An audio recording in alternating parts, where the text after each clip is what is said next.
Hey, welcome to Life in the Leadership Lane. I'm your host, Bruce Waller, where I get to talk to leaders that are making a difference in the workplace and in our community. What do they do to get started? And what do they do to stay there? Today, oh my goodness, I have another special guest on the show today as I'm getting to talk to Dr. Sandra Reid. Dr. Sandra Reid is she's a Dallas Baptist University faculty member. She's a former chair of Graduate School of Business, and today she does some consulting. She's also a former DallasHR president back in 2011 and served on the board of trustees. And I could go on and on and on. I'm so excited to have you on the show. How you doing, Sandra?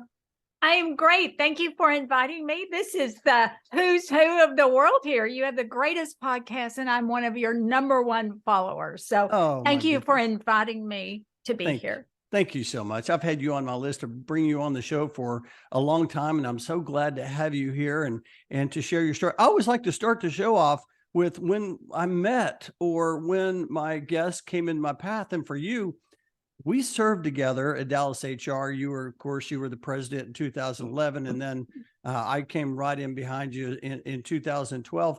But the first time we met, I was just thinking about this before the show, Sandra. I want to know if you remember this moment, but I was serving on the Government Affairs Committee for DallasHR. The year is 2007 or 2008. I can't remember exactly which year that was, but both of us were serving on committees. We weren't the director, so we weren't sitting at the board table, but we were committee members, and both of our directors were gone. And we met each other in the boardroom, and we looked at each other and we're like, what is this all about? Do you remember that? I think Chris Luttrell might have been the president, but it was around that time. Do you remember that?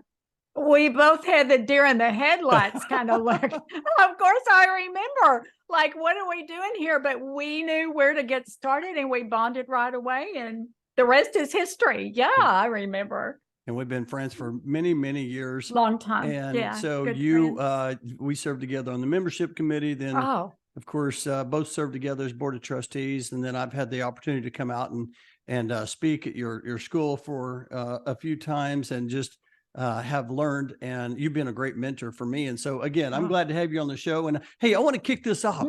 I know a lot about you, Sandra, but I know there's something here that I probably don't know. I would love to hear the Sandra Reid story. Like, where did you grow up and how in the world did you get into education, into HR, into consulting, into leadership, and all of that?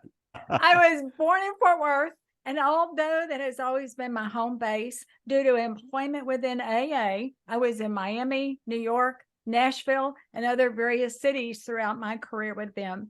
When I was in high school, while my teachers encouraged me to become an educator due to strengths they saw in me, I certainly didn't want to see those strengths, and I was driven to be in business and ultimately to have my own business, as I was coming from an entrepreneurial family. Overall, at that very moment, I wanted to be a flight attendant and to work for American Airlines. No kidding. In that capacity. But to this day, I remember the teachers, what they said, and the faith they demonstrated in me, pouring into me every single day. During that era, people got married really early, and I actually got married at 16, and I graduated from school early. And then we decided that I would not go to college, which was one of the hardest decisions for me to accept ever. I'm not sure I ever truly accepted it, but we were married 7 years. And when our daughter was 8 months old, our divorce was final. I found myself with zero education, a precious baby, and no one around to help me. Needing just a job, I found myself working in accounting for what is now Harris Texas Health Resource. This position took me on a path to pursue an accounting degree at TCU through the people at Harris and servant leaders at my daughter's daycare. I went to school 4 nights a week and for 4 years, graduated then with a BBA in accounting. As I worked in accounting, I had the support of the greatest CPAs, the most gifted, purposeful, and intentional leaders to be found anywhere. They picked me up when I needed it the most, and I will never forget them. I had remarried when blessed with a son and gone to work for Kelly Moore Paint Company when I became an office manager and state and local tax expert. Having completed 13 successful state audits personally, I had no idea this was going to be a giant leap forward toward my future life's work. When I graduated, we were in a deep recession. Inflation was out of control. It was a very troubling time for all of us. I had taken my last year off so I could complete my last 45 years of school to finish my degree. I still wanted to work for AA, but it was really my dream job all along.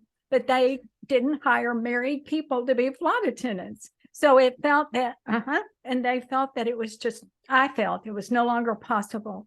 But it wasn't the position that attracted me there. It was the business itself, the customers, the global culture, the strength, all those things. Still, I had to work, and it just didn't seem like an option. After 5 weeks post-graduation, my favorite accounting professor at TCU called me to check on me. Did I have a job? No, I don't. And I was worried just how long unemployment was going to last. She told me it just wouldn't do for a TCU alum to be without a job and that I should wait by the phone. She would call me back. Very quickly, she called me back and she told me I had an interview the very next day at a prominent Fort Worth bank. I was so excited and grateful, to say the least. I went to the interview, got the job, and was to report in 2 weeks. Relieved, cannot explain or describe how I felt. During my 5 weeks waiting, I had been watching the newspaper when jobs were posted there and knew that AA was relocating to Fort Worth and bringing their headquarters, but there were just no jobs posted. Although I kept watching, it was well known that the current headquarters employees would relocate with the company. It just wasn't going to be within my reach, was my thought. I had spent what little money I had on a resume. It was so beautiful, printed for jobs that I believed myself to be qualified for and in accounting, but not a word about state tax audits because I didn't like it. I thought it was more general accounting material. This was my resume ultimately that I used to and got me the job at the bank. Then one day an ad appeared in the paper for a job at AA, and it was the area of tax and local state audits. It looked like it had been written for me, but how could they see it, as I had not put that on my resume because I didn't want to do it. I couldn't afford to have a new resume made to include this area of expertise, but I deeply felt it was my dream place of employment, just in so many ways. So ultimately, I wrote a note, handwritten note on my resume. I said, I have the skills you need. They were my dream job, and that I knew deep in my heart I was the right one to be chosen for the opportunity. I mailed it, and I waited, and I waited.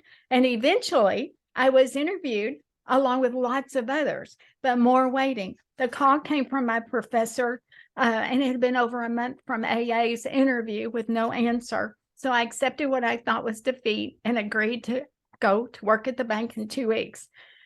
The very first day I started at the bank, I got a call from AA saying I had gotten the job and I was to report in New York City in 2 weeks. What a decision for me to make, and quickly. I was literally at work my first day, and although I knew it was bad protocol, I put in my resignation that day. I believed deeply that to do otherwise would not be good for me, and it would not be good for those at the bank. They needed people who were all in, and I knew that could never be me. Something funny, when I reported the first day at AA in New York, my boss said, "Hey, do you want to know why I chose you among thousands who had interviewed?" I said yes, although I was somehow fearful of what he might say. He told me it was my handwritten note on my resume that got me the job. AA was like the world I had never known. It was just big, service-oriented, safety-driven, the most inspiring people, and the absolutely best education anyone could ever have. I had the opportunity to lead many teams, both in corporate and in the domestic cities I was called to. This really was the world of education, leadership, and consulting all rolled into one.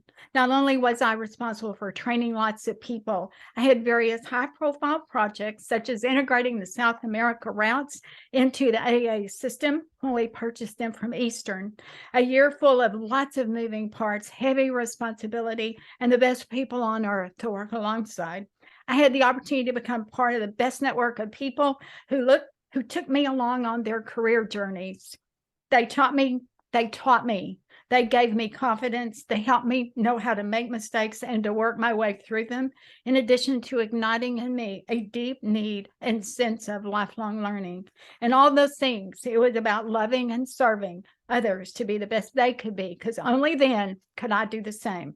Each place I worked at AA, and nowhere more than 2 years in duration, there were one or two people who encouraged me, pushed me, held me accountable, and taught me to make hard decisions while maintaining my values and my own drive to be authentic and excellent in all things. Each let me know they were proud of me and that they loved that I could bring to our workplace the practical learning I was developing as I completed both an MBA and a PhD during my tenure there.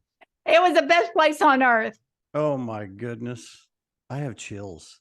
That there is so much here, Sandra.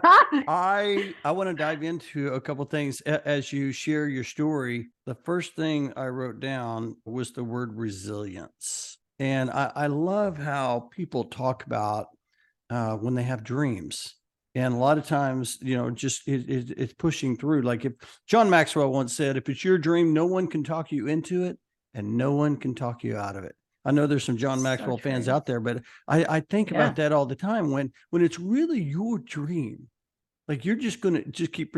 And I love how you talked about, hey, I had a dream here. Like I wanted to be a flight attendant. I wanted to do this. So here's just, I do want to kind of dive into this resilience. How do you get resilience? Like, can you like go back and think what shaped you for that? Because there's some people that are listening that are like, man, I want something and I'm trying to go for it, but hey, like, how do you build that resilience? I think that's such a great question. My answer is, to everybody who's listening to your podcast, there is nothing that you can't do if you're willing to put the work in to figure it out and to just do it.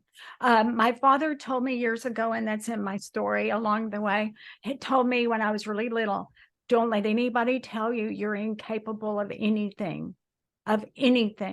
And so the more I thought about that as I grew through my years and things, there was lots of things that I was afraid of. Oh my gosh, so many things. But every small step that I took gave me more courage to take the next step. And as I began to just put myself on the mercy of other people, hey, how do you do this? Right? I knew though, I asked a lot of questions, but I wanted to give first. If I found that I had anything to give, to help or whatever, I wanted to do that. And then as I needed help myself, it gave me the confidence to say, hey, it's okay for me to ask for help.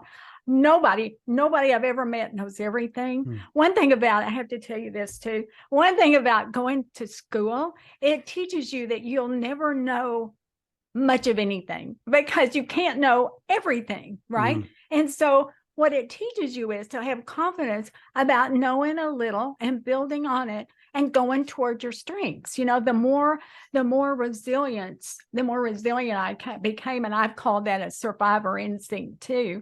The more resilient, the more confidence I got in what I really could do and the acceptance that it was okay of what I could not do. That is so good. Like it's the little things. It's building the confidence every day. Keep going. Keep doing the little stuff. And you just, all these, it's like these little wins lead to these big wins. A lot of people just, they see the big win, but they don't see the little wins along the way that helps you get, or even the failure. We'll talk about that. I want to add to that one thing, yes. Bruce. I tell all of my students to recognize the littles all along the way, because the littles in your life are really the bigs. The ones that only internally that it's a big victory for you. Celebrate those because those are the important things in life. If you're listening right now, write that down. The littles are the bigs. I It's love that. true. Hey, I want to talk about one other thing, because I do want to take a dive into some of the people that have really impacted you, because it sounds like you've had a lot of key people that have helped you along the way. I want to talk about handwritten notes for a second. I'm a big handwritten note guy. I wish I wrote more. Me I too. love sitting down and reflecting and sharing and sending that out. And I know the reason why I do that is I know what it feels like to get a handwritten note myself. I've gotten handwritten notes from you, Sandra. Talk about that. Yes. Like, where did that come from? And for people listening today, it's so easy to type out an email or Mm. but that put it like that handwritten note and putting that in the mail and putting that, by the way, it's a 50-cent stamp today, putting that Yeah. stamp on there and sending that out. Talk about the importance of handwritten notes. To me, that's connection. That's me. When I write something down to send to someone, I focus on, why do I want to interrupt their day with my note? What do I bring to them? But before that, what did they bring to me? What prompted me to do it? And do they really hear it? Do they really see it? Seeing the inspiration that you can be to other people and not even knowing it comes through the connection and things like handwritten notes, personal phone calls, not emails. We all get way too many of those. But even before the email days, the handwritten notes, the small tokens of, hey, I thought about you and here's what I was thinking, where we connected. It's just powerful. It's like a life stem of collection of memories over your lifetime. I try not to compare myself to others, but I think about Frank Blake. He's a former CEO of Home Depot. I read a story about him where when he served as 7 years as CEO, he wrote over 25,000 notes to his employees. And just think about the impact. I talk about, people don't remember what you say, but they certainly remember how you made them feel. And when you get that note, it just feels like life just feels bigger. You talked a lot about some other things too, but I do want to ask you, I mean, so you landed that dream job. You became a airline flight attendant, and then But wait. They yeah. wouldn't let married people work as flight attendants, so I had to go in tax administration. That's how I really went. And do you know what? I got to tell you something funny about that. To this day, when people know I worked for AA, they said, Yeah. "Oh, were you a flight attendant?" Never.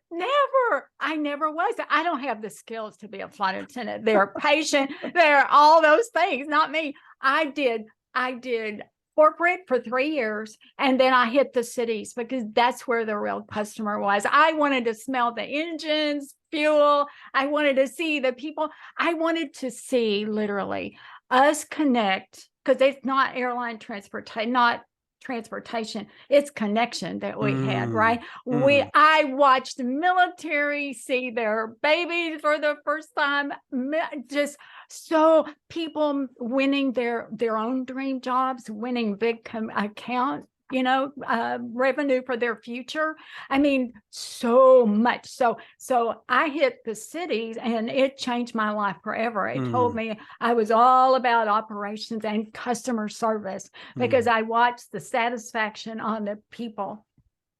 Did you, for those listening, did you hear that? She said it wasn't a job. It was a connection. It was a connection. And I tell you, whenever you have that feeling in the workplace, like it's like all of a sudden that's where the joy comes from, isn't it? Yes. If you have a job, you need to look somewhere else. You gotta pull the heart. If your heart is not there, then it's not for you. Yeah. It's not for you. You just got to keep moving. And that's what AA did for me. So let me ask you this. So once you kind of got in that role, a lot of times we get in those roles and we're like, it's really, and then we find ourselves pivoting again. But eventually, if we just keep on, like we talked about resilience, you eventually find your lane, your purpose, your calling. When was that when you felt like you really found your lane? After, and I have to tell you my story on this too. I have one. After almost 20 years at American, and when I just done my PhD in organization development and education, I had thought I could make a real impact in the lives of people I hired. They worked for me and worked for me and with me. And I thought that's where I could make an impact on shaping society through the people who worked for me and developing the talent that they brought. But it made me realize that I really couldn't impact people who were already developed, who were already set in their mindsets of however they looked at the future. I could only impact from the classroom before people got to the workplace, right? And so the only place for that was going to be a university, and helping to prepare from that end.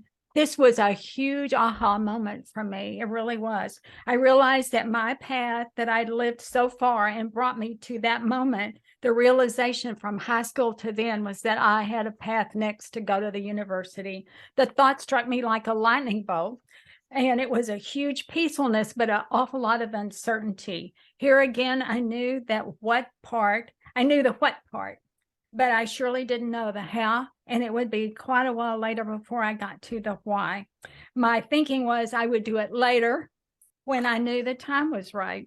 Well, I knew they needed help. They needed help, my job at AA, to support my son. I had a tremendous desire to find out if I really liked teaching. I had never done it. I'd done a lot of training. Ultimately, someone contacted me in terms of becoming an adjunct faculty member, which I believe was divine intervention in my life, number one. Not only did I teach one class, I taught two at night, which fit around my travel schedule at AA, but it was so hard. Sometimes I would land and then I was just a few minutes from my class, right? And so it was really hard. And so I told the amazing people at DBU, I just can't do this. I taught technology though, and they really needed that. And so they asked me to stay one more semester, right? So in January, DBU called me to have lunch, and they wanted me to come to work for them full time. I declined, saying that compensation would be an issue, but we left the door open in case I changed my mind, right? The following month, January to February, AA was going through another round of layoffs, and a divisional leader in my area was going to be laid off. I believed, and still do, that it was divine intervention number 2 and in my life, and I raised my hand to take early retirement, which I was eligible to do at that point. I knew this was when I'd been searching for. This became official one day. I interviewed for the next day for full-time faculty at DBU, and I got the only full-time position given that year. And so how my path for education, leading, and consulting came together, it really began on June the 1st of 99. I've had lots of students and many wonderful colleagues, and they all have inspired me to be the best I can be and to be there to help them to do the same, driven to excellence, but not perfection. I love that. I love all of that. I as you shared that, I was thinking about how it's amazing how one job leads to another. And Yes. you in what you said though earlier, you said it was so hard. Like you used those words. It was so hard. And I want people to hear that because, all the joy, like it's, it's not down the easy road, it's down the hard road. A lot of times you have to do some of the hard stuff, right? The littles lead to the bigs, you said earlier. So some of the littles are hey, I gotta stay up late. I gotta work on this project. I gotta do double duty, whatever that is. But it led you to where you are today. I have thought many times and thought about my path. A lot of times people will go right out of academe into academe, or they'll go from business into business. And I look at my own path absolutely through AA and through 2 graduate degrees. And then but always in the back of my mind was, I will go because my teachers, people important to me, had told me that was really my strength and that's where I should be. So I thought, okay, yeah, someday. But the someday kept eating at me because you know what? Hard came full force when I was working on my doctorate, right? And it took me 10 years to do it. And there were many times that I just called my chairman and say, let me out of this. I am incompetent. I am not prepared. I'm not doing it. And he would say, well, are you done? Yeah. Well, I'll see you tomorrow. Right. And so it was that kind of picked me up. But there's so many nights, so many times. And every time I got to the very bottom of it, saying, tomorrow I'm quitting, the next day somebody appeared in front of me that I felt like was more divine intervention, that I was doing what I was called to do. And the only way to be prepared, to be sent, not called, was to go through the path of the road less traveled, is where it is, right? And so I look for ways to give up, but I never really wanted to give up. I wanted to do it. And that's why it's so important to have the right people, surround yourself with the right people to Yeah. help you get to where you need to go. I was actually just talking with my younger sister, Deanna. We're so excited for her. Ah, She just finished her, well, she's now a doctor. She's got her PhD. She's going to be walking in May.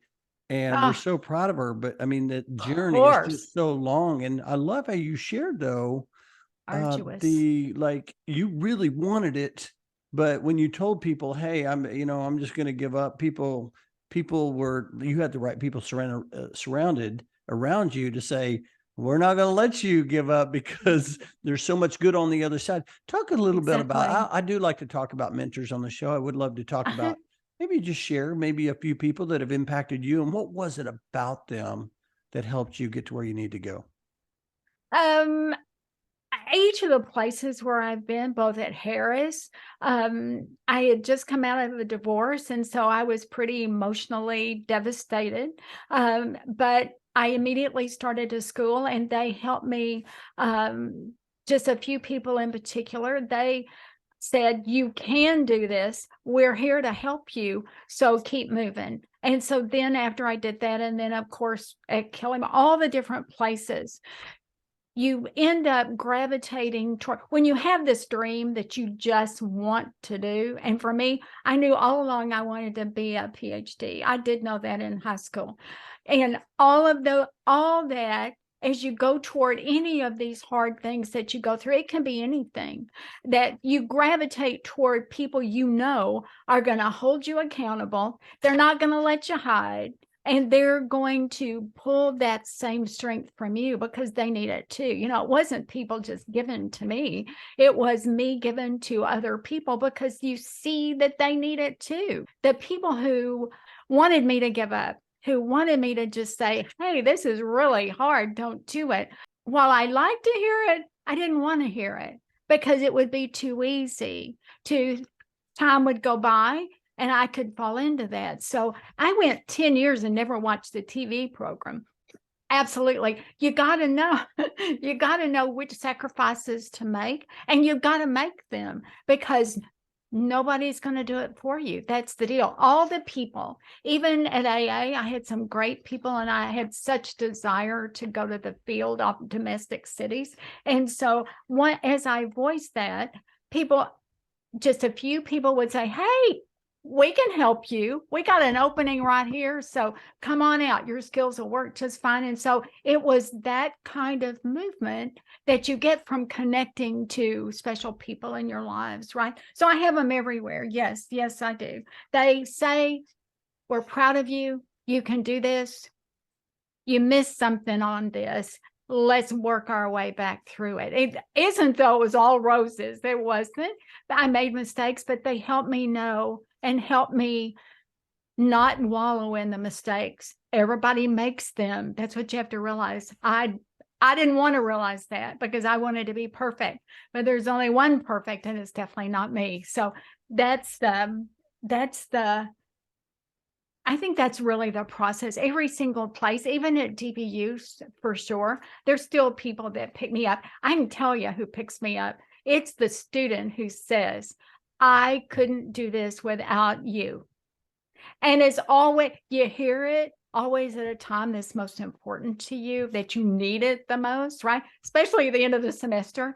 But I represent the masses of people, working mama, going to school part-time, all that stuff. That's the market I serve. So my preparation to get here is so that I can say, you bet you can do it. If I can do it, you can do it, and we can get a plan together to make it way beyond your comprehension of how good you'll do. I love that. I love all of that. And I love how you talked about it's give and take. It's not just getting, you're giving. And I love how you talked about, you got to know your sacrifices, because there are going to be some sacrifices. You have to just decide, how important is this? What am I willing to do to get there? But you said you really knew in high school you wanted to get your PhD. That's pretty cool. There's a lot of people that are listening that are still trying to figure out, what they want. And you knew quite early on. My daughter knew she was going to be a nutritionist in high school. It's incredible. I had no idea what I was going to be doing. I was working for my parents. People know my story, working for parents at the bowling center, trying to figure out, what I was going to do. But for those who, I don't know, they're thinking, how did you know that? Or how do you figure that out? Any thoughts around that? I have that question every single day, almost, from students, right? I'm looking for my passion. Well, your passion is right here, right now, and you're on the path with it, and you're going toward the fulfillment of your real passion. God's calling you to do whatever it is that we're doing, and it takes these steps of preparation to get there. So how did I find my passion? I loved and had great passion for customer service at American. Loved it. Love that DBU is not really different than AA, but that told me people are not really different. So for me, the love is seeing other people reach their dreams, that I can in any way share one moment or inspire them in any moment to take that next step, is where the passion is. It's not a place you land. It's a journey. It's a journey. And it's every place that you are, everywhere you work, every organization you belong to, there's something for you to take from that will inspire your soul. But there's also something that you give there. So you leave your legacy as you're taking each of the steps. If you take a job out of college and you don't like it, so what? You just, you take what's good for you, you give them what you signed up to do, and you be looking for what you're going to do next. Never have a job or a place that you don't know where your next step would be. You know what? One of my absolute thoughts as I was at AA, and all my career really, at AA, certainly the airline industry was in the throes of layoffs and the regulation versus deregulation, all that stuff. And so my conscious thought was, I know someday I'm going to be ready to leave them, and I want it to be my choice. So how do I do that? Well, I keep preparing myself. I keep getting closer to excellence with anything I was doing every single day, consciously. And so by the time it was my choice, you bet I was ready, because it was part of the life's journey. I love how you talk about it's not the landing, it's the journey. And so you may be somewhere, but you're going to be here for now, and then you're going to continue on. And I heard Sarah Blakely one time talk about, she's a former founder of Spanx, and she said the more we experience, the more we can share with others. And so it's about experiences along the way. I just love that. Oh my goodness, this is so great. Hey, let's talk leadership here. You've been a great leader for a long time. I always like to ask my guests, when they hear the word leadership, there should be different ways to define that. When someone says, "Hey, what's leadership to you, Sandra?" How would you respond to that? Leadership to me is bringing out the best in the people around you, helping others to reach their full potential because you can't reach your own unless they do. Leadership is purposeful, it's intentional. It really has, I'm going to say it has no agenda, but it does have an agenda.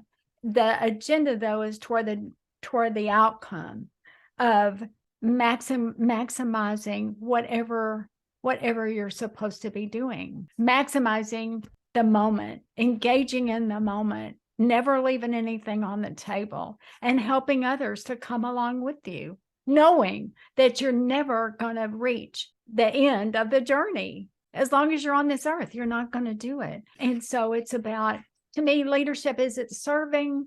Yes. And I believe in selfless giving. I do. But I have grown to know that why can I not give to myself though? Because if I don't give to myself, then I can't help anybody else. I can't be what they need me to be when they need me to be there or to be it. I love all of that. The last part is my favorite though, because it reminds me when I was watching, again, I'll reference John Maxwell because I'm a big fan. Of course, I've met him and seen him live many times, but he said leading himself is the hardest part about leadership. So as you shared that, I'm like, you have to learn to lead yourself before you learn to lead others. And I just love that. So really everything starts with leading yourself. You've pretty much talked about that throughout your entire journey, how you led yourself. I shared this one time that, that when my career changed is when I quit managing my days and started leading my life. And that's when I really learned how to be what you've used this word a couple of times today, intentional about my everyday and surrounding myself with the right people. Hey, I want to ask you a question. I love what you shared here about helping others, because I think that's a key for really not just leadership, but just really finding joy in your career. And the reason why I keep using the word joy is because a lot of people are still looking for that next. In that next, a lot of times I think it's the joy. It's not necessarily because those job or the people or all of it together gives you that joy. And when you find yourself and you're able to really help others, like you've done that especially in education, even more, when you find yourself helping others, then all of a sudden that's like joyful. Would you agree with that? Wholeheartedly do I agree with that. The joy is in connecting with somebody else and helping them overcome an obstacle or helping them just to learn what's next or to do what's next or toward their goals, right? Self-awareness, helping them. I do a lot of personal branding stuff with students for sure, because that's the greatest story that you're ever going to create is your own, with you as the product, right? You're the brand here. And so the greatest joy is being able to look at yourself and see what you've accomplished, but also seeing how you picked yourself up when something didn't go the way you wanted it to. Even in the darkest times, and I know this, even in the darkest times, there's joy in it. There is joy in it. It isn't always easy to find it, but I've realized that if I be still in the moment, and I think all of us should do that, be still in the moment and know that there is joy from it, either from the experience, from the learning, or the contribution. I mean, the list is long, but you got to find joy or you're in the wrong place. And I appreciate you sharing that, because there are dark times in the journey, and there's some people listening right now. There's people listening right now that are having tough times. And so that's one of the reasons why I wanted to do this podcast. So I could maybe there's something they can take away that will help them get to their next. Hey, I do want to talk about a couple of things here, because when I asked you to come on the show, a couple of things that really stood out to me. One was, I want to talk about storytelling, because you just talked about storytelling, how sometimes there's a lot of different stories. and how important that is. You wrote down on LinkedIn, I pulled this up. It says driving customer conversation with storytelling through brands and analytics is my superpower. Like that, just like that gave me chills. I'm sitting there going, okay, let's talk superpower, because I know that is your superpower, but I hadn't really thought of it that way, Sandra, because there's people on right now that are listening. They know, hey, like they're asking, what is my brand? I need, I know that that's important. Talk about storytelling, and talk about how doing that through the brands and analytics, how that, well, first of all, why that drives you, and second of all, how does that help people? Storytelling to me is customer-centric approach to thinking, doing, and being. There is a hero, always going to be the customer, whoever it is, internal or external. That person has an internal problem to solve. They need a guide, which may be me, with a solution and a path to success. At any one point in time, the hero can be anybody, and we are all potential guides to successful solutions. We can be the hero who needs help with an internal problem, and it so can be somebody we love and care about. What it cannot be is the organization we work for. It's about the people. My thought process is always around the practical approaches available within the realm of the story and the method of creative problem solving that it presents. What are we trying to accomplish? What is the problem we're trying to solve? And how do we get there? Who can help us?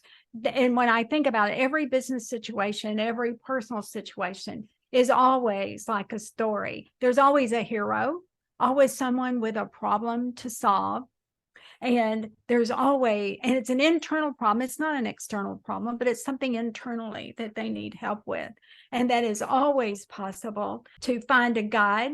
I want to be the guide. Certainly, if someone needs education at the university level, I absolutely want to be their guide towards success, because you know what? The people I see every day, and kind of them, I'll show you how my students are heroes. What I hear from them: why do you want higher education? Why do you want a degree? Because I want to provide a higher quality of living and a greater sense of being for myself and my family throughout the world. Not just family, but society and community, of course, within that. So that's the story for me, right? It's a story of anything. When somebody would come to buy a ticket at AA, it's the same thing. They have some place to go, but more importantly, they have something powerful to do. And so when I think about it, that's how I think and how I see the world in my perspective, in those kind of 4 or 5 steps that surround a story. I love that. Mhm. Hey, let me ask you this before I pivot here. I want to ask you on, I have this question that comes up. I see a lot of it on social media, and people talk about the importance of your brand. How does someone, I don't know, maybe give a tip. How does someone, shape their brand, or how do they know what their brand is, or how do they create their brand?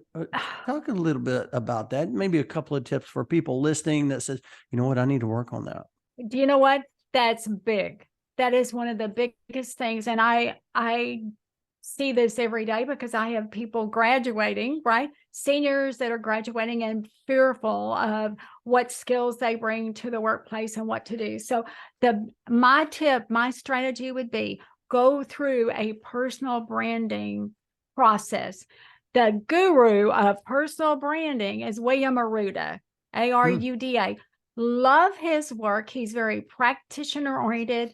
He supports and founded something called 360 Reach. I do this with my seniors and with a couple of my MBA classes. They do a 360 feedback. They send the tool. It's very similar to that, but yet it's fun to do. So they find out what their customers think of them and perception of them. And then we do coaching and advising for them. We do one-on-one coaching with them, so that it helps them see here's where I am, because this is what all my customers say, my family, my colleagues, my friends, my whoever, this is what they all say. And that's not the real me. That's not where I want to be. So here's the real me, where they've said I am, and here's where I want to be. And so we go through action steps to get to goals, action steps, the SMART goals, right? It's specific, it's measurable, so forth. So we do all of that. And then what do we do next? And I absolutely think it's critical to do a LinkedIn profile, really do a good, I redid mine recently. It took me weeks to do it. I did the personal brand. I didn't want to assign this for my students on personal branding unless I was willing to do it myself. So I went through the whole thing. You answered me, I think, on one of them, and so did a lot of other people. And so I was happy to say at this point in my life, it was pretty consistent, and the strengths that I wanted to be relevant showed up. But that's not true for people new in their career. So asking people, and it is absolutely going into LinkedIn, what are my distinctives? Many times we're looking for taglines on LinkedIn profiles, right? Most of the time, my students will say, well, I'm a DBU student. I love that. But that's not what the skill is that you can do. You can talk about that later, what you need. So it helps them be able to pull out their distinctive. It's like doing the greatest marketing campaign ever with you as the customer, you as the brand, right? You bring out your distinctives. What do you want to do when you go to work somewhere, right? Here are the competencies, here are the skills you build. So that's the process. That's my tip. Do the personal branding approach, and you can do whatever works for you, but I love this approach. And then do your LinkedIn profile, and you'll be shocked how many people come toward you, and the connection that it gives you opens up for you.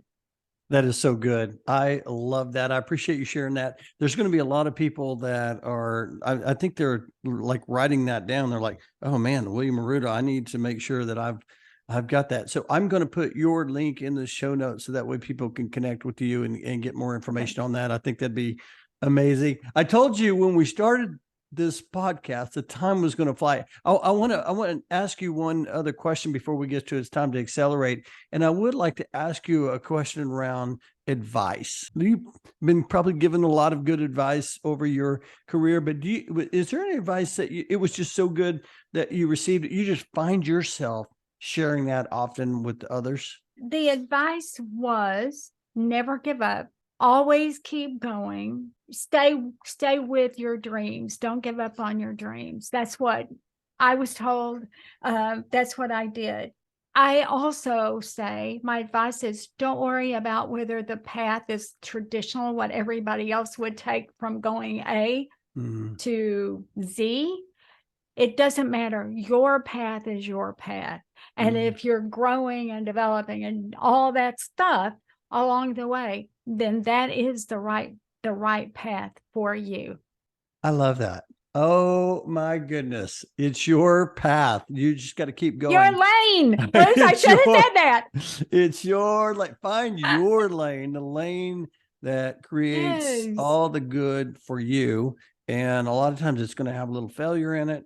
It's going to have joy in it. It's going to have people connections in it, but it's going to be your lane. And so this has been so good. I do want to shift to it's time to accelerate. And this is where just ask some fun questions as we kind of wind down the podcast. Would you rather read a book or listen to an Audible or a podcast? I'm a book reader. You know that's true. and I know I have a Kindle, I have all that stuff, but I got to have the book, right? Yeah. I got to have the pages. I got to do all of that. So, but I do love podcasts because there's moments that I don't want the silence. I want to be going some direction, something that I need, or something like I follow you. Certainly, I follow Lisa Turkhurst. I love hers. Brene Brown's when she has hers. I love those. So I think you need both personally. I know my soul needs both. So I I like that. I would like to do a podcast myself someday to do with marketing analytics. Hey, like I said, if it's your dream, nobody can talk you out of it, Sandra. That's fantastic. Exactly. Hey, let me ask you this. I know that great leaders are grateful leader. What are you grateful for? I'm grateful for all the relationships along the way. I know that life would have been really lonely without them, and it wouldn't be possible. You can't get from where you are to where you want to be without them, and without the nurturing of relationships. So I'm very grateful about that. I am grateful for my grandmother.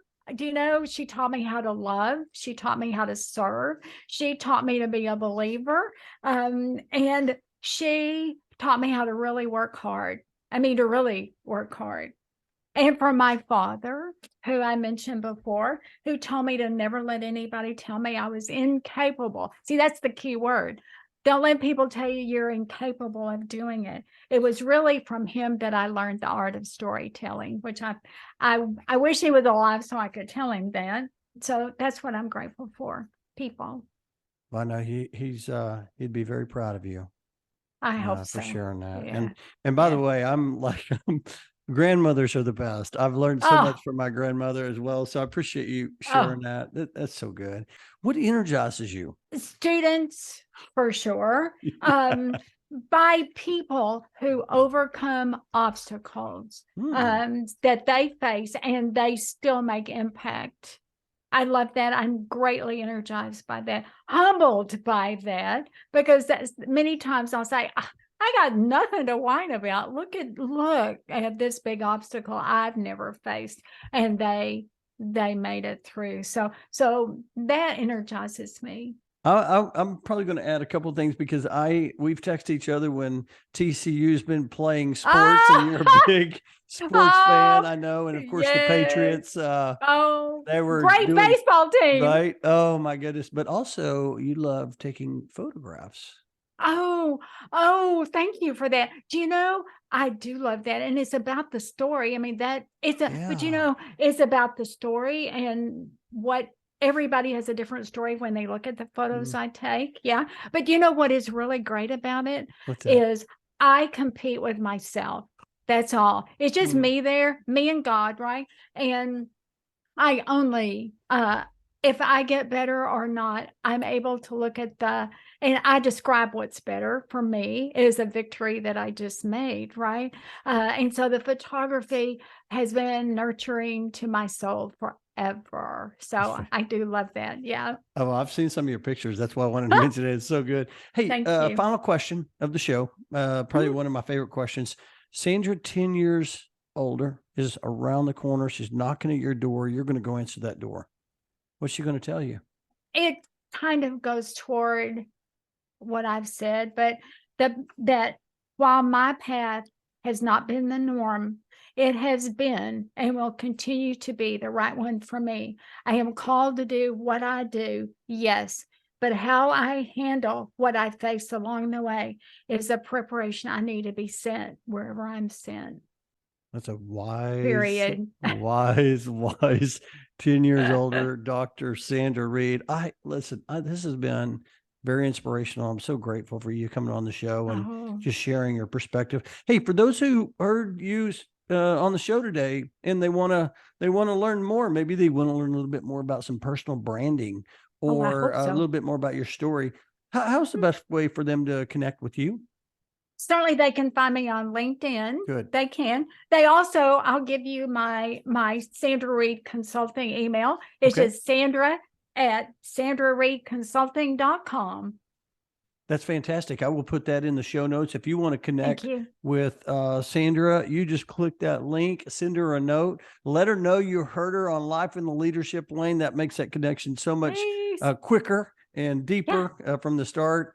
And I know that you'll get a lot out of connecting with Sandra. So, hey, I appreciate you. I appreciate our Bruce, journey together. I'm so blessed by amazing. it. Yeah, it's been amazing. It's been incredible. And I appreciate your friendship so much. And I say the same. I love you dearly. You're one of my dearest friends. So thank you. We bring out the best in each other. We hold each other accountable. And that's pretty special. So thank you. I cannot wait to share this episode. And for that, I say thank you, and I'll talk to you later. Okay, bye.